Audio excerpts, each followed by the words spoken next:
광화문 촛불 초은박태희. 그곳에는 선한 민심도 민주도 자유도 평화도 평등도 사랑도 자비도 처음부터 아예 없었다. 그곳에는 촛불이 아닌 잘 훈련된 평양 횃불이 반역의 침략 음모를 숨긴 채 모여 있었다. 그것은 양의 탈을 선 포악하고 야비하고 굶주린 늑대 그것이었다. 순박하고 순결한 처녀를 무자비하게 잡아다가 평생을 사기로 동족의 피를 빨아먹고 사는 이무기에게 알아서 갖다 바치는 더러운 좀비들의 의식만 있었다. 독이 오를 대로 오른 가면선 무당들이 어스름 어둠이 두려우면 인면수심을 하고 나타나 분위기에 이끌려 모여든 순진하고 철없는 아이들, 탐욕과 불만에 찌른 양아치 어른들, 그 무리 사이 휘저으며 이 무당 저 무당들이 가식과 윗선의 신대를 미친 듯이 흔들며 제주 4.3 귀신, 보도혁명 귀신, 여수 반란 귀신, 6.25 침략 귀신, 5.18 폭동 귀신, 그동안 자유 대한민국 찌르고 상처내고 괴롭히다 마땅히 당연히 죽은 이 땅의 빨갱이 귀신 모조리 다 불러 모아 한풀이 구판 벌려놓고 있었다. 크리스토퍼 백작이 깨끗한 피만 골라서 빨아먹듯이 예리한 두 송곳니를 핏빛 횃불 아래 시퍼렇게 날세워 드러내고 분위기가 오른 광장은 능숙한 수괴들이 돌아가며 줄기차게 순결한 영혼의 피만 빨아먹었다. 광장은 검붉은 광기서린 피로 질펀하게 너부러지고 하늘과 땅 사이 인간다운 인간은 다 죽고 사라져 흔적조차 찾을 수 없었다. 미쳐서 날뛰는 귀신과 굶주린 야수들만 온몸에 피 칠갑을 하고 울부짖으며 또 다른 피를 갈구하고 피를 부르고 있었다. 광화문에는 자기 몸을 태워 세상의 어두운 빛 밝히던 순간 촛불은 흔적도 없었다. 민주, 평화, 자주, 민족 평등 통일, 같은 신호 다른 의미를 흘리며 탐욕으로 가득 찬 저주와 분노로 더 많은 피를 부르고 살육의 kup한 전조 의식만 있었다. 세계 만민 모두에게 공평하고 자유롭고 평화롭고 열려있던 광화문에는 평양 횃불이 촛불로 변장하여 밤이면 날마다 나타나 찬란한 문화로 꽃피워온 5천년 거래의 혼백들을 무자비하게 불사르는 추악하고 더러운 무당들의 의식만 있었다. 예. 민심은 천심의 홍용락입니다. 애국하는 방법도 사실은 나가보면 다양합니다. 광장에서 뭐 연설을 하시는 분들, 또 집회에서 노래하시는 분들, 또 SNS에서 카톡 하시면서 여러 가지 어떤 좋은 걸 퍼날르고 또 거기서 카톡하면서 글도 써서 날르시고 또 문자 뭐 여러 가지 또 저희처럼 이렇게 유튜브 방송을 통해 가지고 애국하는 방법도 있습니다.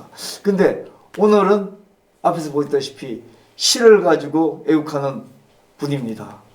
바로 뭐 제가 생각하기에는 일제시대 윤동주의 별을 해는 밤, 그때 그 이후에 또 이 시대의 애국 저항신이라고 제가 일컬는 분입니다.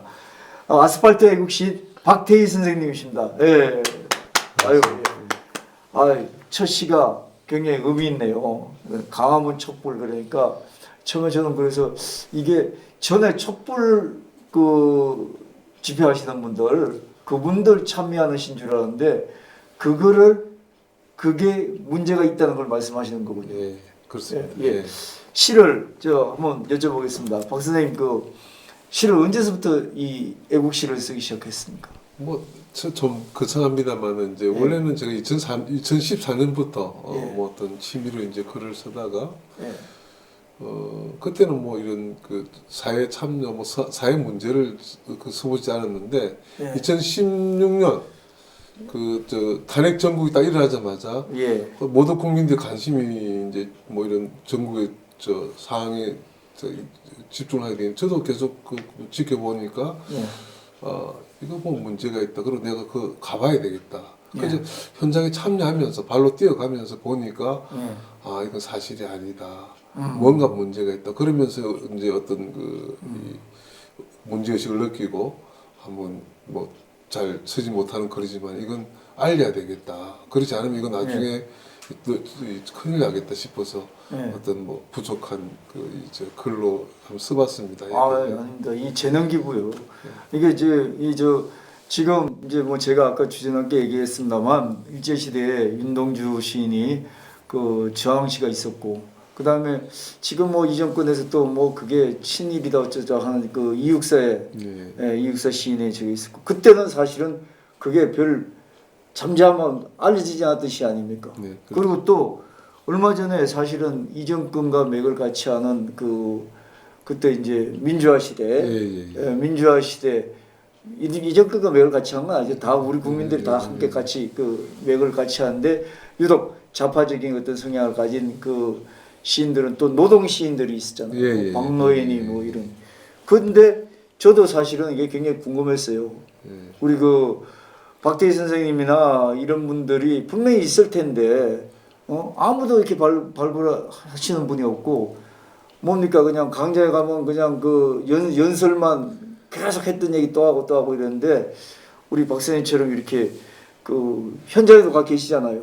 현장에 가서 스케치도 하고 또 그러시는데 이런 시를 썼다는 게 나는 그래서 이 시대 정신을 표현하는 시 분야에 뭐 요즘 얘기를 하면 좋게 얘기하면 재능 기부고 또 어떤 시대적 사명을 시로서 안고 가는 그런 분이 아닌가 이런 생각을 하는데 초기에는 보니까 아까 저 시집을 주셨는데 여기 이제 별을 해는 사람들이라는 건데 요거는 좀 생활시 또 내지는 또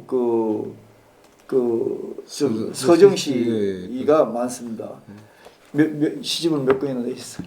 시집은 이제 뭐 2권을 냈는데 실제 시를 이제 뭐 시라기보다 하여튼 글을 가지고 있는 건 한 뭐 3,000여 편 한 어느 년 동안 뭐 그냥 생각 뭐 깊이보다는 제가 어떤 느끼는 지나가고 느끼는 걸 쓰는 부분이 한 뭐 3,000 한 2,300편 정도 쓰고. 요즘 시인들은 그냥 즉흥적으로 또 젊은 시인들은 한두 마디를 간결하게 시라고 얘기하는 사람들도 있지 않습니까? 그런데 뭐 나름대로 제가 생각하는 정통 시 작법을 가지고 쓰시는데 그 제가 아까 처음에 그 강화문 촛불 그걸 볼 때 혹시 우려되는 점이 그 차이는 어떻게 그 시를 작법을 하실 때 하시는지 좀 하나 우선 궁금한 게 그 왜 잘못하다 보면 그 좀 어휘 표현이 과격한 아니면 아주 그 뭐 좀 적나라한 표현을 하다 보면 이북의 선전선동 구호 공산주의자들의 선전선동 구호하고 좀 같아질 수도 있겠다. 어쩔 수 없이 그 현실을 얘기해야 되는데 그 어휘가 너무 가격하고 간념적이고 이러다 보면 그렇게 될 수 있겠다 이런 생각인데 그 차이는 어떻게 구별하고 하십니까? 어떻습니까? 그 처음에 이제 뭐 가서 봤을 때 이게 글이라는 게 이제 뭐 상상을 해가 쓴다 그러지만 그 상상도 이제 자기 경험이라든 이게 없으면 안 되고 특히 이제 이런 걸 쓸 때는 뭐 내 생각만 쓸 수 없는 거 상상만 쓰다 보면 나중에 여러 문제가 생기니까 실제 그 당시 촛불 집회한 현장을 계속 누볐습니다. 그래서 걔네들이 어떤 뭐 그 이벤트라든지 그 다음에 뭐 도구 그 다음에 이런 그 뭐 참 참담한 어떤 그 상황을 만들어 가지고 하는 것들 보고 그러면서 저거 아니다. 그래서 이거 진실 뭐 시라는 게 뭐 저도 잘 뭐 모릅니다만은 아유. 사실과 진실이 그러면서 그걸 갖다가 어떻게 전 감정을 입히고 정서를 입히고 네. 물론 뭐 제가 이제 그뭐 정석적인 글은 아닙니다만은 그래도 어떤 기본 해야되는데 이건 분명히 사실과 진실을 알려야 되겠다. 그래서 제가 근데 저 사람들의 또 의도라든지 생각이라든지 어떤 그 행사가 가져가는 의미가 내가 이렇게 한 개인으로서 볼 때는 저건 아니다. 그래서 이제 뭐 이제 글을 쓰다 보니까 뭐 좀 어떤 가격한 표현도 있고 어떻게 보면 그 처음에는 저걸 쓰니까 제 주변의 친구들이 난리가 났습니다. 막 강력하지 않냐, 막 그 어떤 사람 뭐 어떤 후배들은 선배 이거 너무한 거 아니냐고. 근데 지금은 아무 말도 누구도 부인을 못하는 거죠. 뭐 그 사실이 드러나도 좀 보여지는데 예. 그런 상황이 이제 된 것 같습니다. 예. 예. 뭐 역시 시라는 게 항상 그 진실을 네. 파고들고 진실을 얘기하고 그래야지 그 우리들이 항상 그 가식적이고 또 뭐 가면을 쓰고 산다 그러나요? 네. 그런데 어떤 진실을 파고들어야지 감동이 오는 거 아니겠습니까? 네. 진실만큼 서로 교통할 수 있는 방법이 없잖아요. 예. 그렇습니다. 예. 진실은 찾고 찾아도 진실을 다 밝힐 수 없는 게 진실이라고 저는 생각합니다. 예. 예. 근데 원래 그 박 선생님은 지금은 이제 시인으로 활동도 하시지만 원래 또 그 생활하시는 지금은 또 그 정보 예. 시스템 예. 지금은 이제 우리가 뭐 다 세상을 알려서 이제 뭐 세상에 이제 사는 패러다임이 이제 변화가 있는데 네. 어떻게 뭐 옛날에는 뭐 산업사회, 농경사회, 뭐 산업사회 이렇게 왔는데 지금 이제 정보 시스템 사회 지나고 지금 뭐 여러 가지 어떤 그 지능, 그 인공지능 뭐 이런 그런 이제 그 인공지능까지 고전에 이제 획기적인 게 정보 시스템 프레임 모든 게 시스템 프레임으로 돼 있다. 그래서 시스템 기반 하나의 어떤 사회로 보는 뷰, 창이 어떤 열려진 사회가 아닌가 이렇게 생각됩니다. 제 직업이 이제 정보 시스템 감리사인데, 그러니까. 그래서 시스템 쪽에 밥을 먹고 있다. 뭐 전문가는 거창하지만은 우리가 인간도 하나의 어떤 그 인간 시스템인데 묻고 처리하고 싸고 이런 아주 단순한 그 논리에 가지고 이루어진 국가도 마찬가지고 그렇죠. 그런 관점에서 이제 바라보고 지금 이제 직업을 가지고 지금 살고 있습니다. 예. 정보 시스템 감리사니까 또 지금 또 하나 그 시를 소개해 준다는 게 거기에 또 생활에서 아까 이제 그 국가 사상이라든지 그 일반 사람들의 어떤 그 생각이라든지 가치라든지 이런 거를 접목시킨 얘기인 것 같아요. 그 어느 누구도 정보 시스템 감시에서 벗어날 수 없었다. 예.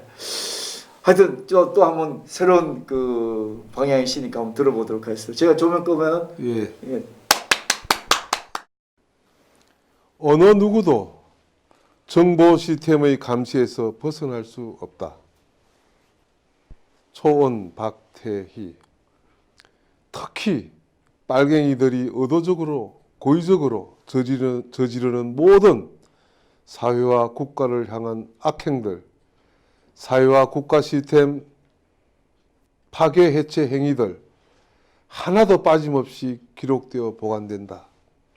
사람들 머릿속에 거미줄처럼 엮여있는 통신망을 통해 쌓여가는 각 저장 장치에 필요하면 언제든지 꺼내어 볼 수 있도록 24시간 365일 계속 그 기록을 남긴다.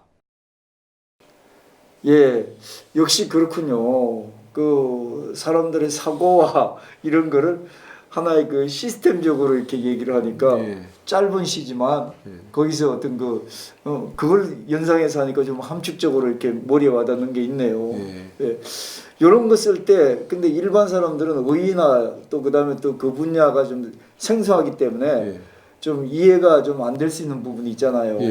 저는 얘기를 듣고 하니까 이해가 되는데 이럴 때는 어떻게 좀 주의를 합니까?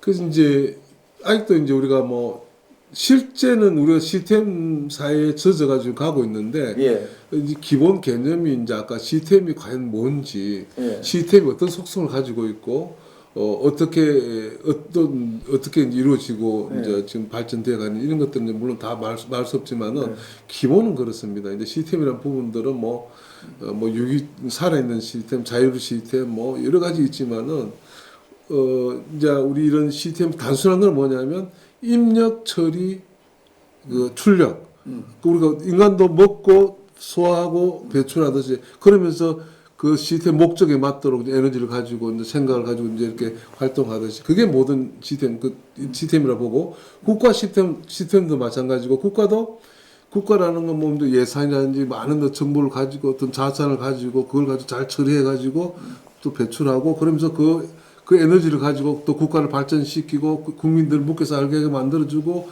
이게 하나의 시스템이라고 저는 생각합니다. 예. 네. 그런 관점에서 이제 제가 이제 우리가 정보 시스템이 그 특징 중에 가장 중요한 게 뭐냐면 우리가 그냥 묻고 그냥 우리가 인간은 이제 유한적으로 살다 보면 자기 기억들이 계속 그 남아 뭐 기억하고 있다가 죽으면 다 사라지지만은 네. 이런 정보 시스템 같은 경우는 특수한 저장 장치들이 있어가 또 전부 다 퍼져 있어가지고 네. 내가 죽어도 그 시스템이 이제 죽지가 않죠. 모든 시스템이 살아있기 때문에 이런 그 보였던 기록들이 다 어떤 특수한 저장 장치라는 쪽에 다 자기도 모르게 다 저장되어 있다는 거죠.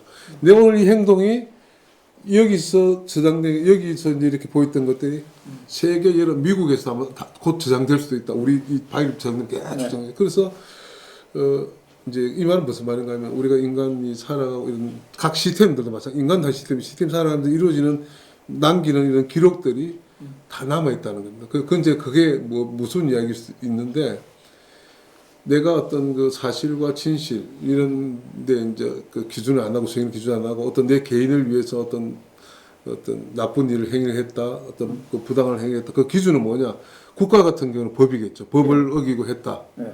또 개인 같은 거는 양심이라든지 뭐 이런 걸 이제 어기고 했다. 그랬을 때는 이런 그런 것들이 이제 나중에 저장되어 있기 때문에 딱 그 당시 꺼주고 내가 비춰봤다 이게 부당하다 좋다는 다 판단할 수 있다는 겁니다. 그래서 행동을 가능한 정당하고 어떤 그 진실하게 그 사회가 요구하는 대로 해야지 요구하는 대로 크게 벗어나려고 하는 게 맞는데 그걸 벗어나고 우회하고 속인다 그랬을 때는 언제든지 법적 처벌을 받든 양심적 처벌을 받을 수 있는 지금 이 세상이다 이렇게 저는 표현하고 싶었습니다. 그래서 제가 그렇군요.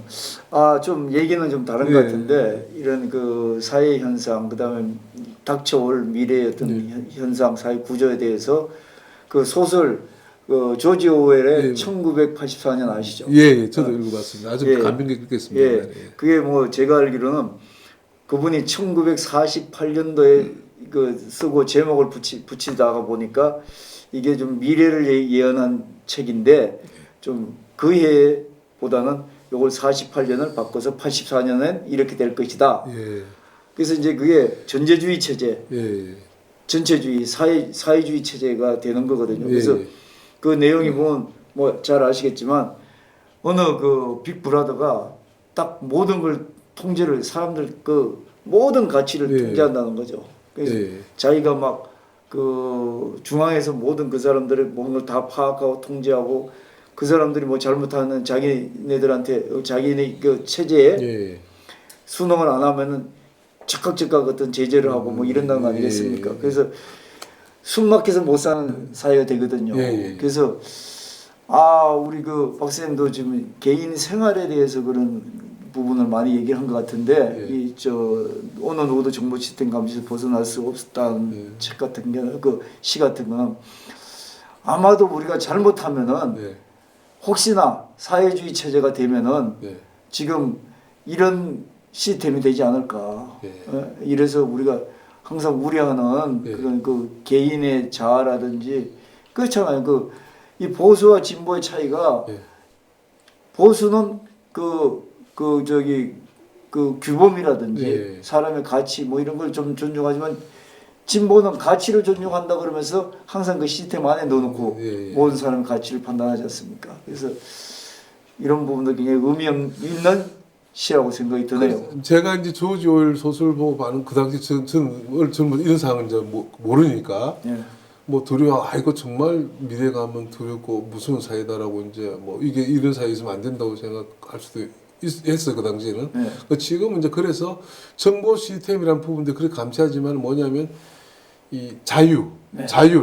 시스템도 자율 시스템이 있고 자율 시스템, 독재 시스템, 이제 국가 시스템이 있는데 자율 시스템, 시장 이런 것들은 우리가 민주주의라는 게 이제 법치 시장 뭐 이제 자기들인데 그런 틀을 통해 내에서 이제 우리가 이제 각 견제 시스템이 있고 또 이렇게 서로 체크하고 해서 인간의 어떤 서로가 스스로 옥죄지 않는 서로 그런 문제점 근데 인간 살다 보면 계속 문제 생기기 때문에 생긴 문제에 대해서 어떻게 해결하고 고민하느냐 그래 하는 게 이제 이런 국가 시스템이고 어떤 국회고 이런 게 돼 있는데 이제 그런 시스템들 그 국회 시스템으로 특정 시스템들이 어떤 국가 인류 보편적인 걸 갖다가 계속 그 혹시 문제 등을 찾아가지고 해결하려고 노력하지 않고 그 시스템들 근데 어떤 특정 세력에 의해 가지고 자기들 어떤 이익을 위해서 뭐 법을 만든다든지 어떤 운영을 한다든지 하면 그때부터 이제 그 조직이나 그 사회나 그 개인이 다 피곤해지는 거죠.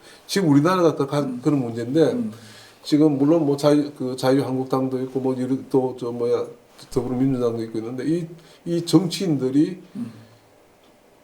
어떻게 보면 국민들의 생각을 대변하고 뭐 어떤 일이 대변했는데 근데 국민들 생각을 다 무시하고 자기들 어떤 뭐 기득권이라든지 정권 유지라든지 이걸 계속 해버리면 이 시스템이 이제 완전히 그러니까 누가 피곤해지냐면 국민들이 피곤해져. 아 그렇죠. 네, 그런 걸 이제 하려고 고치라고 해놨는데 오히려 법을 엉터리 만들게 되면 그 법이 우리한테 전부 다 어떤 오히려 우리 족쇄가 돼가지고 돌아오는 이런 사회가 지금 만들어지고 있다. 그게 너무 한탄스럽다는. 그래서 이거 조심하라고 제가. 그러니까 이 정권이 지금 뭐 박사님 말씀하신 것처럼 그렇게 아니 뭐 정당 뭐 민주당 그다음에 한국당이 지금 중요한 게 아니라 정권 자체가 나라 체제를 바꿔가는 체제가 돼 버리니까 근데 이게 국민들이 무감각하단 말이에요. 모르죠. 안타까운 게. 모르죠. 그 느끼지 못하는 거예요. 네, 아까 친구 얘기했죠. 제 주변 친구들도 아니 이런 유튜브 가지고 내가 뭐 애국 운동 한다고 옆에 어떤 친구는 박수 치는 친구도 있지만 어떤 친구들은 그거 뭐하러 하냐 편히 살지 뭐 이렇게 얘기하거든요. 그러는 사이에 이 정치적으로 정권적으로 이 나라 체제를 바꾸니까 역사를 바꿔간다는 거예요. 한 시대에 우리가 개인의 민초로 살지만 민초로 살던 내가 그 시대를 살아가니까 그럼 나도 역사의 책임을 져야 되지 않습니까? 그래서 그런 점에서 이런 시로서 좀 경각심을 울려주는 것도 굉장히 좋은 것 같습니다. 하나만 이제 핵심 좀 말씀드리면 이제 이런 자유민주 왜 그럼 우리가 제가 현 정권이 이제 현 정권 자기 스스로가 사회주의 뭐 이런 공산주의 이야기 하니까 하고 자유민주주의 이런 시장경제 시스템하고 이제 시스템 관점에서 뭐가 문제가 되냐면 자유민주주의 시스템은 우리가 지금 인류가 지금 만드는 시스템 그나마 현재적으로 가장 좋은 시스템 왜 좋다 그렇죠, 그러냐면 인간의 가장 개별적인 본성들을 그나마 이렇게 잘 이렇게 모아가지고 그걸 다시 잘 본성을 통해서 살 수 있도록 그 본성에 순화시키고 인간이 가지고 욕망에 맞도록 만든 시스템이 자유민주 시장의 시스템 저는 생각합니다. 그런데 사회주의 공산주의 시스템은 계획적인 시스템은 그게 아니고 자기들이 통제 일당 독재 공산주의라는 이 당이 인간 생각을 가지고 자기들 생각을 가지고 자기들이 통제해가지고 자기들 제재를 가는 거예요. 그러면 다수의 인간 본성이 매몰되고 자기 목적에 해가지고 사용됨으로 인해가지고 결국은 사회가 독재 체제되고 통제되고 발전이 할 수 없는 겁니다. 이제 좀 말 좀 길게 한마디 더 하면 괜찮습니다. 우리가 이제 요즘 가장 이제 이슈가 되고 지금 앞으로 미래를 우리가 바라보고 하는 시스템 중에 하나가 AI 시스템, 인공지능 시스템이라는 게 있습니다. 그래서 인공지능 시스템도 이제 두 가지가 있는데 옛날에는 우리가 이제 어떤 인간의 가장 좋은 경험이라든지 아주 어떤 두뇌를 가지고 두뇌의 어떤 체계라든지 그 지식을 가지고 집어넣어 가지고 그걸 인공지능 시스템이라 그대로 하면 좋은 인공지능 시스템이 뭐 될 거 돼가지고 이제 막 연구를 해서 해봤는데 그게 한계가 왔어요. 그거는 금방 인간의 어떤 실제 어떤 우선 인공지능 시스템이 못 되더라는 겁니다. 인간의 어떤 미래를 만들어주고 좀 앞으로 인공지능 시스템을 실패한 시스템이고 최근에는 뭐냐면 최근에 이제 인공지능 알고리즘을 만들고 거기다가 이제 인간의 지식 경험을 갖다가 계속 그 집어넣고 강화 학습을 통해서 스스로 학습할 수 있도록 인공지능 시스템이 지금 그 대표적인 게 알파고 같은 그런 시스템인데 어떤 의미냐면 그 알파고 같은 이런 아까 강화 학습을 통해서 지금 알파고 같은 자기 스스로 그 경험을 쌓고 익혀 나가고 이 지식을 만들어가는 시스템은 그게 자유민주 시스템이고 예전에 인공 지식과 경험을 집어넣어가지고 만든 시스템 그거는 공산주의 사회 시스템과 똑같은 그 비교가 된다 보여집니다. 그래서 결국 뭐냐면 이 자유주의 공산주의라는 이 인공지능 그 유사 시스템은 망할 수밖에 없어요. 뒤틀릴 수밖에 없다. 왜? 인간의 다수의 경험과 지식을 계속 모아가지고 경험 집어넣어가지고 학습해서 발전한 시스템하고 그 인간 몇 명이 모여가지고 공산주의 모여가 저가 만들어서 한 시스템을 강요하는 시스템하고 어느 게 이기겠습니까? 그래서 안 된다는. 그래서 저는 뭐 제가 사상이 투철하고 그런 게 아니라 제가 시스템을 하다 보니까 사회주의, 공산주의 지금 이런 시스템으로서는 앞으로 우리 자유 대한민국의 미래가 없고 인류의 미래도 없다. 특히 국가 단위로 본다면 자유 대한민국이 만약에 그 사회주의, 공산주의 같은 인공지능 시스템을 통해서 자유 대한민국 보편화 된다 그러면 이 나라는 어떻게 되느냐? 세계 시스템에 고립돼가지고 스스로 망합니다. 그래서 이 공산주의, 사회주의 이 체제를 앞으로 가려고 하는 이런 세력들에 대해서는 빨리 이 우리 역사 속에서 도태시켜야 된다. 그렇지 않으면 이거 앞으로 정말 큰일 난다. 그래서 이제 이분들이 물론 자동적으로 도태될 텐데 걱정이 되는 거예요. 나라가 다 망하고 나면 다시 일어서기가 너무 힘드니까. 그러니까 그게 걱정입니다. 사실 그 전에 빨리 국민들 전체가 좀 깨달았으면 하는 게 지금 아까 말씀하신 것 중에 제가 좀 쉽게 얘기하면 사회 체제가 자유민주주의 체제가 문명 사회 발달한 가운데서 검증된 체제라는 거죠. 예, 맞습니다. 검증된 체제고 또 그다음에 시장 경제도 검증된 체제라는 거죠. 뭐 쉽게 얘기해서 중국이 그 정치 체제는 공산주의를 유지하지만 지들 먹고 살기 위해서는 자유시장 체제를 유지하잖아요. 그러니까 그런 것처럼 모든 게 자유민주주의 체제와 자유시장 경제 체제가 인류 발달 사회에서 보면 검증된 체제이기 때문에 우리 국민 여러분 그게 뒤바뀐다 그러면 결국은 우리 박 선생님이 우려하시는 것처럼 나라가 폭망한 후에 그때 가서 이념을 따지고 뭐 해서 뭐 하겠습니까? 먹고 살 게 없는데. 그래서 국민 여러분들이 빨리 이 단계에서 이 시점에서 많이 좀 생각을 해 주시는 게 좋겠다는 염려와 더불어 당부했습니다. 우리 그 박태희 시인님께서 자 시간이 많이 가서 계속적으로 앞으로 이제 나와 주시면서 이런 그 시를 가지고 얘기를 하실 테니까 이 마지막으로 무궁화꽃이라는 이것도 초창기 시죠? 예, 초창기에 이제 이런 내용을 썼는데 저 발표는 최근에 했습니다. 그래서 그렇습니까? 예. 무궁화 우리나라를 우리나라를 뭐라 그러죠? 우리나라 꽃이죠. 무궁화. 어떻게 대한민국의 진실이고 사실이고 역사다. 난 이렇게 이제 말하고 싶습니다. 저 무궁화 꽃을 우리가 이걸 뭐라 그럴까? 이렇게 발표해 주는 걸 낭송이라고 합니까? 네, 신앙송. 신앙송을 해 주시면서 이 시간 마치도록 하겠습니다. 나와주셔서 감사하고 아스팔트 애국 시인인데 정말 뭐 윤동주 시대 그 항일 저항 시인부터 군사 정권 시대에 그 노동 시인이 있었다면 이 시대에는 아스팔트에서 저항하는 애국 시인이 분명히 있습니다. 민심은 천심이 민심을 반영하는 그 프로그램이다 보니까 분명히 안 할 수가 없어서 우리 박태희 선생님을 이렇게 자주 모시겠습니다. 시를 같이 음미하면서 이 시대 상황도 같이 조명해 보시죠. 민심의 천심 마치겠습니다. 감사합니다. 감사합니다. 무궁화꽃 초원 박태희 울지 말아요. 사랑하는 국민들이여. 한여름 소나기 지나가는 겁니다. 갑자기 세상이 뒤집어진 것입니다. 치우지 않고 방치해둔 쓰레기들. 돌풍에 날려 흩어지는 거예요. 무궁화 한결같이 그 자리 가만히 변함없이 지켜보며 분명히 이길 거라 소망 갖고 기도하고 있어요.